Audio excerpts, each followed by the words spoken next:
paz do Mestre Jesus invada os nossos corações nesta noite. Que os benfeitores espirituais que aqui estão para nos auxiliarem nos trabalhos desta noite nos intuam nas melhores palavras e no amor fraternal que nos une. Afinal, essa é, com certeza, o principal objetivo de uma casa espírita. O aperfeiçoamento todos os dias, o amor e o respeito que nos une. Graças a Deus. O capítulo que nós vamos conversar nesta noite é o capítulo 25 do Evangelho segundo o Espiritismo. Buscai e achareis. Originalmente, na primeira versão do Evangelho segundo o Espiritismo, esse capítulo estava depois das preces.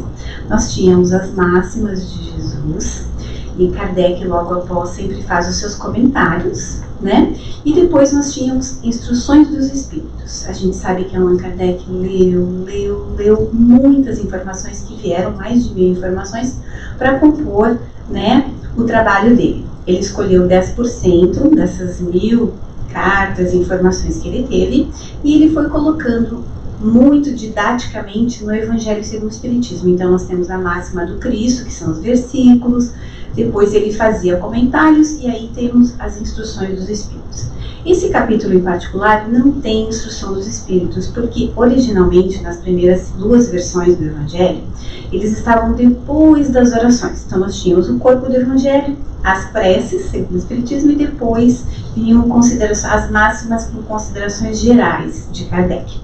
Na terceira edição, pela relevância do assunto, ele trouxe essa máxima para dentro do corpo do Evangelho. Então, quando vocês olharem lá no Evangelho que vocês têm na casa de vocês, vocês vão perceber que o Kardec estendeu as colocações dele a respeito desse título. E o título nos fala assim: buscai e achareis.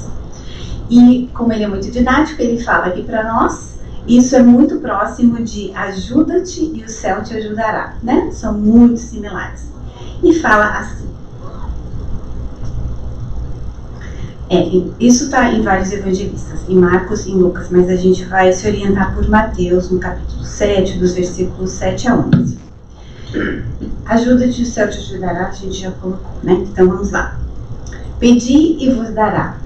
Buscai e achareis. Batei a porta e vos abrirá. Porquanto quem pede, recebe, quem procura, acha, e aquele que bate à porta, abrir-se-á. Qual o homem, dentre vós, dentre nós, que dá uma pedra ao filho que lhe pede pão? Isso toca o nosso coração, né? Porque a gente não teria jamais coragem de fazer isso. Ou se pedir um peixe, dar-lhe-á uma serpente? Ora, se sendo maus, como sois, saber dar boas coisas aos vossos filhos, não é lógico que, com mais forte razão, vosso Pai que está nos céus, dê os bens verdadeiros que nós lhe pedimos sempre. Mas o que acontece é que às vezes essa trilogia nos assusta. Porque veja bem, é uma trilogia.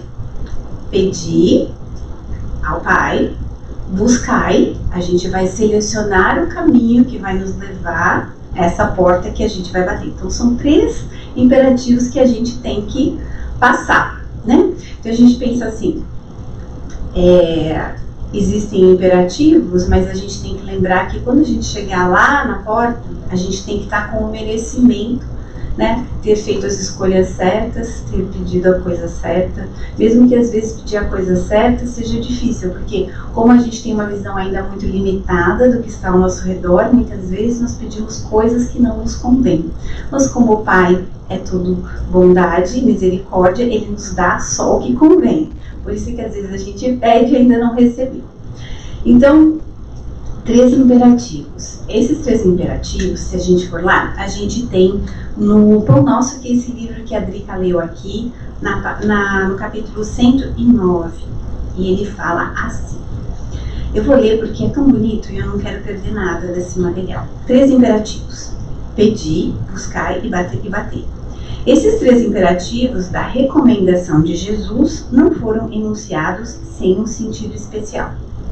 No emaranhado de lutas e débitos da experiência terrestre, é imprescindível que o homem aprenda a pedir caminhos de libertação da antiga cadeia de convenções sufocantes, preconceitos estéreis, dedicações vazias e hábitos cristalizados. É necessário desejar com força e decisão para sair do escuro cipoal em que a maioria de nós se perdeu. Então, pedir é o primeiro passo. Depois, buscar. A procura constitui-se de esforço seletivo. Na busca, nós escolhemos, através do nosso livre-arbítrio, os melhores caminhos, as melhores opções para que a gente chegue até a porta, que é a porta que a gente quer bater para receber. É imperativo aprender a buscar o bem legítimo. Estabelecido o roteiro edificante, é chegado o momento de bater a porta da edificação. Sem o martelo do esforço metódico e sem o burril da boa vontade, que foi o que a Drica falou aqui, é muito difícil transformar os recursos da vida carnal em obras luminosas, de arte divina com vistas à felicidade espiritual e ao amor eterno, que é o que todos nós estamos buscando aqui. Não bastará, portanto, rogar sem rumo, pedir a Deus sem saber o que estamos pedindo, não é? Procurar sem exame e agir sem um objetivo elevado. Peçamos ao Senhor nossa libertação da animalidade primitiva, busquemos a espiritualidade sublime e trabalhemos por nossa localização dentro dela, a fim de converter-nos em fiéis instrumentos da divina vontade. Pedi, buscai e batei. Essa trilogia de Jesus reveste-se de especial significação para os aprendizes do Evangelho em todos os tempos, que somos nós. Voltando lá nesses comentários de Kardec, ele fala que, no princípio, nós usávamos, enquanto encarnados, mais os nossos instintos, né? A gente usava os nossos instintos para procurar alimento, para nos preservarmos, para nos protegermos dos perigos que tínhamos. Com o tempo, Deus nos colocou a mais do que somente os instintos, nos deu a inteligência. E através do exercício da inteligência, é que através da ciência, a civilização melhora. A gente vai aprimorando, vai crescendo, vai aprendendo todos os dias. É através da lei do trabalho que o progresso se instala na nossa civilização. Se Deus não tivesse imposto a lei do trabalho, os nossos membros provavelmente estariam atrofiados. E a nossa inteligência estaria adormecida, porque a gente não precisaria trabalhar. Quando a gente trabalha, a gente põe em prática várias coisas. A lei do trabalho, a lei do progresso, a lei de justiça, porque a gente vai receber na proporção do que a gente faz. E isso é justo, né? Então imagina, se não fosse assim, se não houvesse a lei do trabalho, a pessoa mais preguiçosa poderia ter muitas coisas boas, porque não precisa trabalhar, né? Ou a pessoa que não se dedicasse de maneira nenhuma em desenvolver sua própria inteligência, seus aspectos intelectuais, também poderia ser um sábio. E fala também que o que eu acho muito importante é que a gente lembre sempre que a nossa inteligência usada para o bem, não só para o bem da criação, né, para o bem coletivo, porque a gente primeiro, claro, vislumbra a nossa melhoria interna, mas depois a gente usa a nossa inteligência e o nosso potencial para ajudar as pessoas que estão ao nosso redor. Então, esse desenvolver da nossa inteligência através da lei do trabalho, através da lei do progresso, foi nos trazendo grandes coisas, né? É só a gente ver que, por exemplo, nosso celular que está na nossa mão, quase todo mês sim, mês não tem lá o update. Isso é sinal de que nós estamos usando a nossa inteligência para melhorar. Por exemplo, vocês estão vendo essa imagem hoje aqui? Semana passada não tinha imagem. Pois é, porque tinha queimado a lâmpada do nosso projetor. Nós tínhamos um projetor emprestado, mas não tinha o controle, não deu certo. A nossa palestrante, que é brilhante, arrasou sem slides mesmo. Não é o meu caso, com graça de Deus, hoje entendeu? Minhas pressas. E motivo justo, entendeu? Então eu cheguei lá. Ontem o Edson, o Renato e a Débora estiveram aqui. Eles fizeram a instalação de um novo projetor. Isso é o uso da inteligência do homem em favor do mundo, né? Sem esse projetor, a gente não consegue estudar na sexta-feira, a gente não consegue fazer estudo de quarta-feira, a gente não consegue fazer, agora temos cursos de passe e vários outros cursos. Ficaríamos, né, à margem do conhecimento por causa da falta de tecnologia. Então a gente precisa disso. Todos os dias a gente vê no mundo coisas que facilitam a nossa vida. Isso é o uso da inteligência a nosso favor. Claro que vocês podem dizer, mas tem muita gente que usa a inteligência contra a humanidade. É fato. Mas dias vão passar e um dia todos nós vamos nos dar conta de que é mais fácil o caminho do bem, né? De que é mais fácil o caminho que aprendemos e que também ajudamos os outros nessa grande jornada que temos. Eu trouxe muitos papéis porque eu estava com medo de não ter brincadeira. De não ter slides, aqui os papéis. Eu gostaria de lembrar uma coisa agora aqui. Então, pedir. Quando a gente pede ao Pai. Eu vi uma frase muito interessante esses dias que falava assim: tem preces que não saem do céu, da boca. Olha, gente, fiquei tão chocada quando eu vi isso. Tem prece que não sai do céu da boca, porque a gente se foca tanto na gente mesmo, em coisas que a gente pede, tão no eu, no egoísmo interno, que a gente não consegue lembrar que orar, pedir, é se relacionar com o Pai, com o Criador. Se a oração não fosse tão importante, vocês acham que Kardec colocaria lá no final do Evangelho segundo o Espiritismo preces? Para a gente aprender a orar por alguém que está desencarnando, quando a gente está em maus lençóis, pede ajuda ao Pai, quando a gente está pedindo por um irmão, por um enfermo. Tem preces para tudo aqui. Antes de entrar, eu fiz uma. Vou até ler para vocês aqui, ó. Nas aflições da vida. Antes de fazer a palestra, essa é a perfeita. Então aqui tem preces para tudo. Se vocês têm o Evangelho em casa e vocês estiverem num momento difícil, pega lá o Evangelho que eu garanto que vai ter uma prece específica para a tua necessidade. Se não tem, tem aqui para vender. E se não tem, tem aqui para vender. E também tem online, né? Agora a gente tem tudo na nossa mão.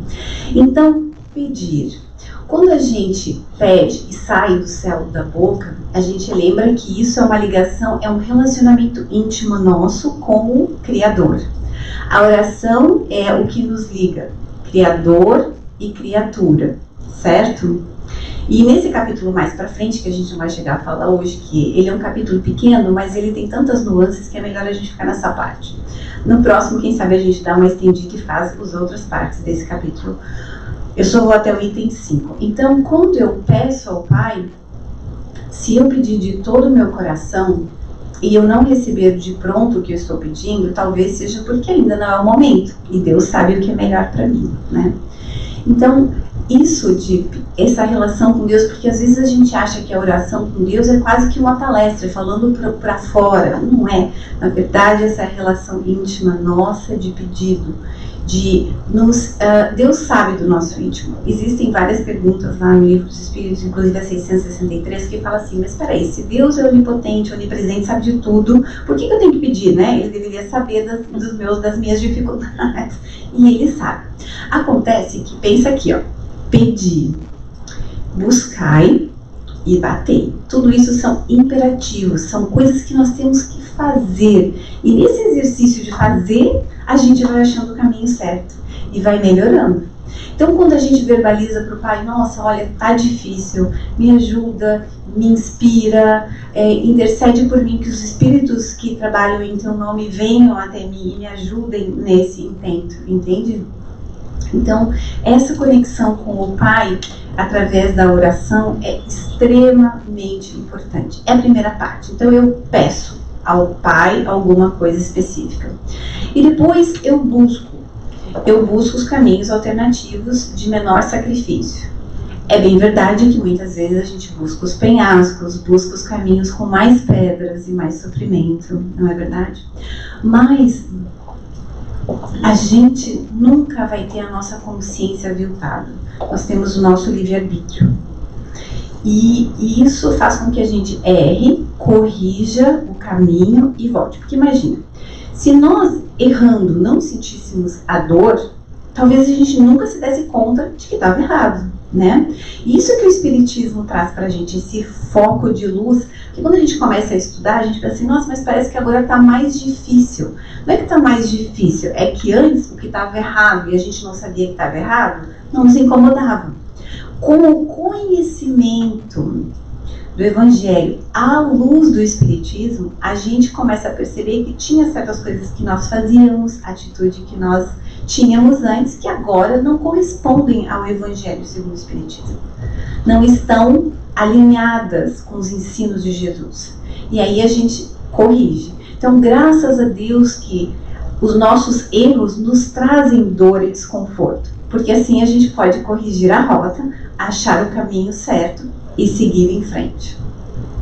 Então, pedir, buscar o caminho, a seleção do caminho, e bater é o esforço. É aquilo que a gente estava falando antes, é o trabalho. Quando a gente pensa em trabalho, a gente tem que lembrar que Deus não ia nos permitir a encarnação se não fosse para a nossa melhoria. E essa melhoria é feita através do esforço e do trabalho constante. E tem algumas encarnações que a gente trabalha um pouquinho mais, que eu acho que é o meu caso nessa, porque nas outras eu devo ter feito quase nada, então eu me sinto na obrigação de fazer muito nessa. Então eu estou tentando tirar o atraso que a gente fala, entendeu? Então eu trabalho muito, desde bem pequena. Eu sinto que eu tenho o dever de trabalhar cada vez mais.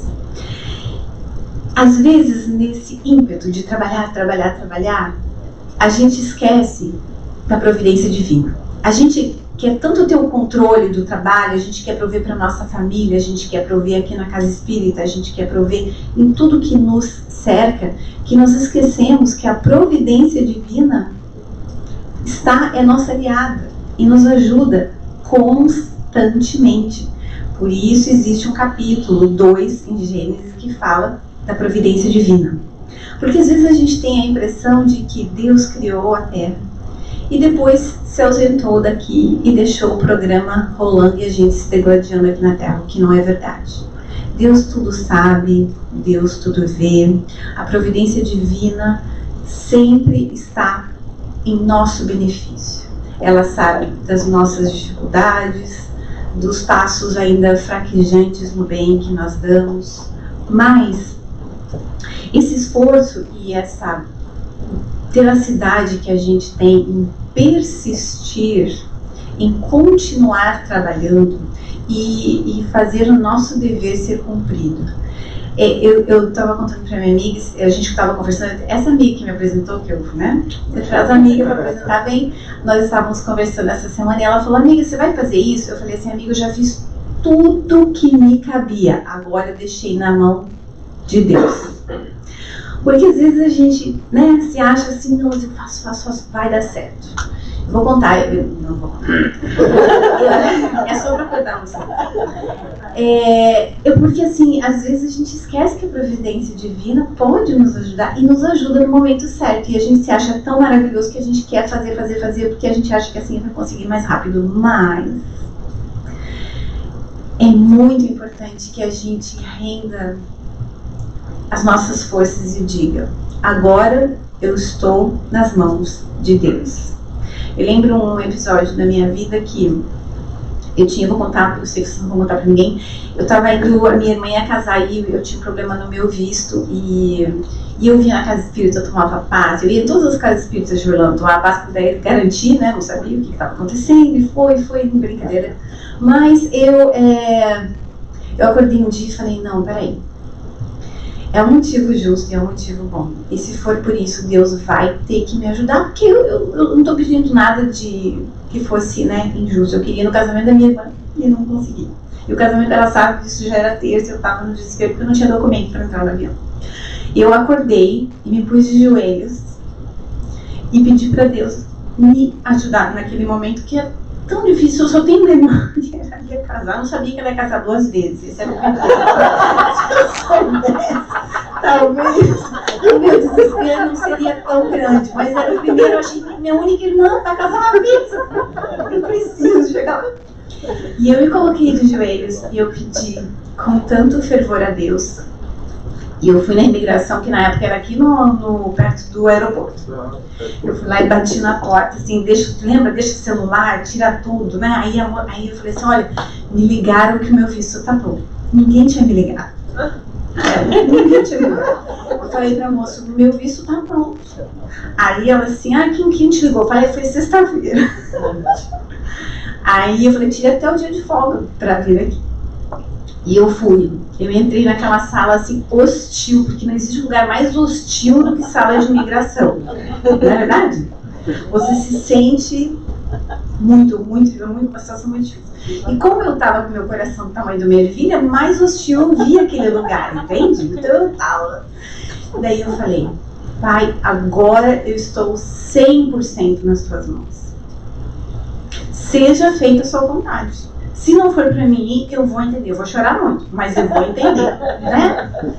E eu coloquei todas as minhas peças, toda a minha força, todo o meu esforço naquele momento. A moça me chamou e falou, pois não? Eu falei, não, é que me chamaram que meu papel tá pronto pra me buscar pra viajar. Aí ela falou, tá. Ela olhou assim no computador, eu falei, nossa, ela vai me dar o esculacho, né? Não tinha nada. Aí ela falou, só um pouquinho. Eu falei, tá bom. Esse pouquinho, e o Renato ligando, esse pouquinho durou 10, 15, 1h15. Passou 1h15, eu já estava quase me dissolvendo na cadeira. Ela me chamou assim, e eu falei, sim senhora, tá aqui o teu papel. Ela falou, eles não tinham imprimido, mas eu imprimi pra você. Gente, eu juro pra vocês, eu saí de lá, mas eu me pus de joelho no estacionamento e agradeci tanto ao Pai, mas eu agradeci tanto. E aí que tá a chave de nós nos entregarmos totalmente à providência divina. Porque às vezes a gente quer estar no controle da nossa própria vida, quando na verdade Deus está no controle. E Ele sabe o que é melhor pra gente. E quando a gente se entrega a ponto de dizer, seja feita a sua vontade. Se não for pra eu ir, não vai ser. Eu tô aqui dividindo com vocês a minha vida porque eu não sei da vida de vocês, mas eu imagino que todos vocês devam ter momentos em que a providência divina marcou. Exatamente, Marcelo, depois você me conta. Quem vem aqui paga o preço de ter que dividir algumas coisas para que a gente possa interagir melhor. Então, aquilo foi um momento em que eu me coloquei 100% nas mãos do Senhor, entende? Então, é um momento meu que eu estou dividindo com vocês, que eu pedi. Eu busquei, mesmo dizendo que eu tinha recebido uma resposta, ou melhor, uma mensagem que não era verdadeira, e eu bati na porta, eu fui lá na imigração e bati até que eles abriram a porta, né? Então esses 3 imperativos funcionam, eu garanto. Se for do nosso merecimento, pede com força, pede com todo o seu amor, de todo o seu coração. Pede, conversa com Deus nessa relação íntima, criador e criatura. Se for do nosso merecimento, vai acontecer. Busca os caminhos melhores pra gente, porque às vezes nessa busca a gente quer colocar a busca no colo do próximo. Eu juro que eu fiz muitas vezes isso, pensando, falei, cara, mas bem que o Renato podia me ajudar, mas o casamento era da minha irmã. Então eu tinha essa necessidade de resolver que aquilo era uma coisa íntima minha, entende? Porque quando a gente está num momento difícil, a gente quer delegar para alguém aquele pacote, né? Geral, enfim. Então tem coisas que só a gente pode fazer por nós mesmos. Só nós, cabe a nós, na nossa estrada, na nossa jornada. No Pão Nosso, no capítulo 109, esse aqui eu já li, né? Desculpa, no nosso lar. No nosso lar, Lísias falando para André Luiz, lá no capítulo 7, ele fala essa trilogia de pedir, buscar e bater de outro jeito. Ele fala desejar, saber desejar, que é a seleção, e obter o merecimento, né? Então ele fala por quê? Porque o desejo, ele é um instinto que nos leva para frente. Então, no princípio, nós tínhamos só desejos. O desejo, ele é meio incontrolável. Ele nos ajuda, mas ao mesmo tempo, se a gente não conseguir controlar ele pode nos levar para momentos também de padecimento. Por isso é que eles falam, desejar e saber desejar. Desejar aquilo que me convém, que seja bom para mim e para os outros também. E aí, a partir do momento em que você trabalha, em que você se esforça no seu dever, você obtém o merecimento. Num livro chamado Pensamento e Vida de Emmanuel, no segundo capítulo, ele distingue bem o desejo da vontade. Ele fala que a vontade é a razão, é quando a gente alia o nosso desejo à lei divina, a lei de justiça, de amor, de progresso e de trabalho. Quando nós aliamos o nosso desejo às leis de Deus, às leis naturais, nós então fazemos com que a vontade se sobreponha ao desejo. E na vontade nós temos melhor seleção de caminhos. Nós organizamos a nossa vida de maneira de que a vontade vai nos guiar e vai dar mais certo. A gente não vai bater no precipício. Ele inclusive fala que a vontade é como se fosse o leme do nosso barco, o botão propulsor de uma máquina muito importante na nossa vida. São coisas que nos fazem chegar ao destino com segurança, né? E com realmente íntegros, sem muitos arranhões, digamos assim. Então, uma vontade bem postada. O dever do trabalho, nós já sabemos, né? Todos nós temos esse dever, que é o trabalho, que é nos aprimorarmos, e é bom. Às vezes a gente pensa assim, mas a matéria às vezes compromete a nossa encarnação, no sentido de que a matéria, pensando muito na matéria, a gente às vezes descuida da parte espiritual. Mas é muito bom lembrar que a questão matéria também nos traz disciplina, a organização da mente, o uso da nossa intelectualidade. Tudo isso é muito importante para o nosso crescimento. A matéria é um elemento de evolução e de melhoria na Terra, né? Quanto mais nos melhoramos, mais o planeta melhora, mais a gente consegue divulgar as coisas boas e mais todos nós melhoramos. Então, as chaves para que nós possamos entrar nessa porta que a gente quer. Então, a gente sabe que a gente pedindo a Deus, né, nessa relação criador-criatura, a gente está no caminho certo. Escolhendo através da vontade bem pautada e do Evangelho segundo o Espiritismo, nós temos mais condições de escolher os nossos desejos. E a chave seria o trabalho mesmo.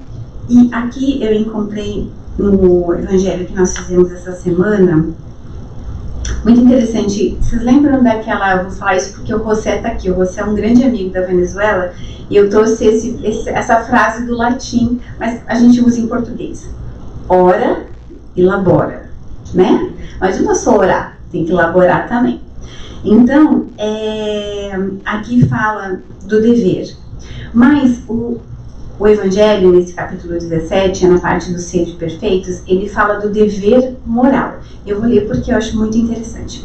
O dever é a obrigação moral, primeiro para consigo mesmo e depois para com os outros. O dever é a lei da vida. Encontramos-nos nos mínimos detalhes. O dever está nos mínimos detalhes, também como nos atos mais elevados. Quero falar aqui somente sobre o dever moral, porque isso são considerações de Kardec. Na ordem dos sentimentos, o dever é muito difícil de ser cumprido, porque se encontra muitas vezes em antagonismo com as nossas paixões. As vitórias do dever não têm testemunhas, e as derrotas não tem ninguém que nos critique, porque é uma coisa íntima. O dever é individual, o dever moral. E aí ele fala assim, tudo bem, aí tem uma parte que eu acho super interessante. O dever íntimo do homem está entregue ao seu livre-arbítrio, né? E a gente fica pensando assim, mas onde começa esse dever? Aonde ele começa? Aonde ele termina? Como é que a gente pode avaliar esse dever? E Kardec nos fala assim, o dever começa precisamente no ponto em que ameaçamos a felicidade do outro. Então, ali começa o nosso dever.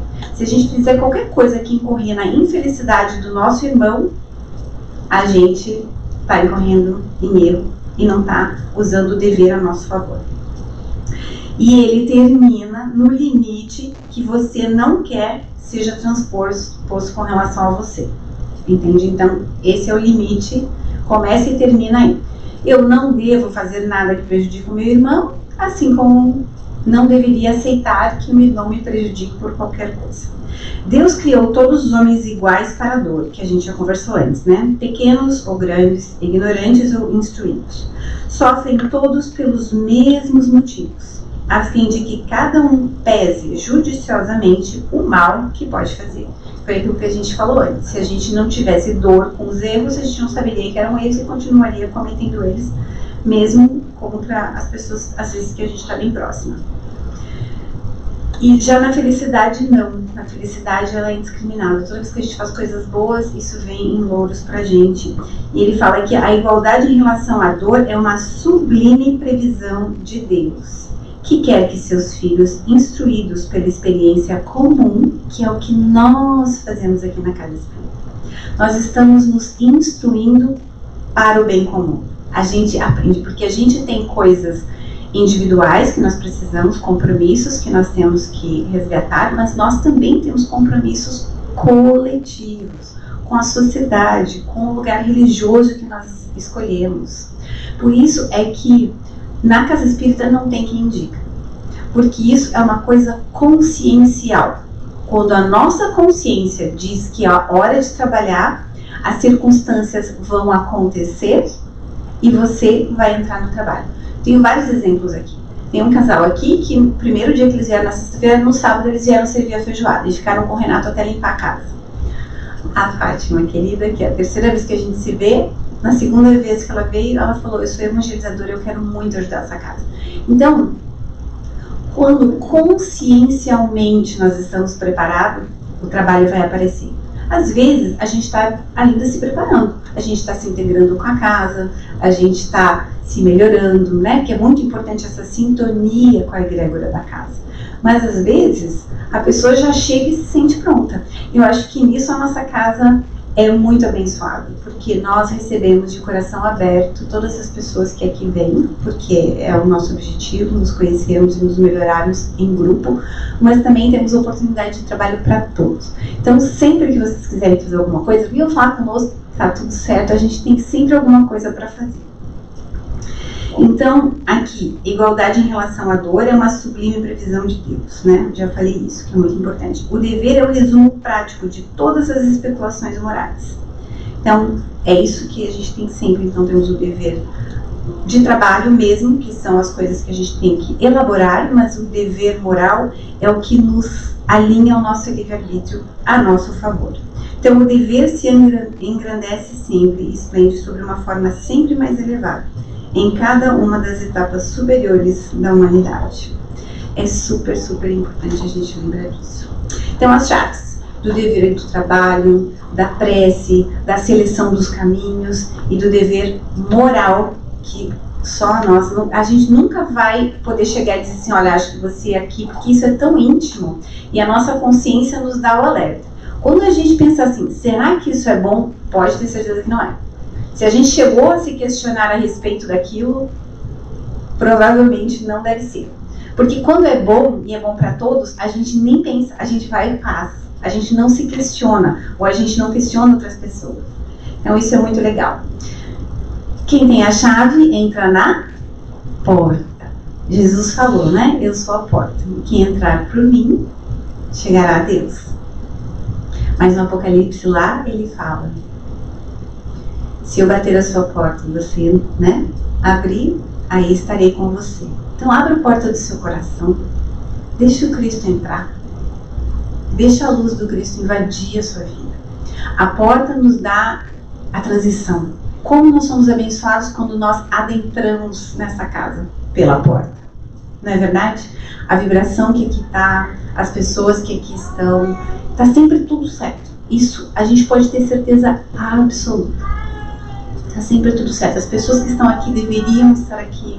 As pessoas que estão aqui estão com o coração aberto, felizes por estarem aqui. Nós temos compromissos juntos.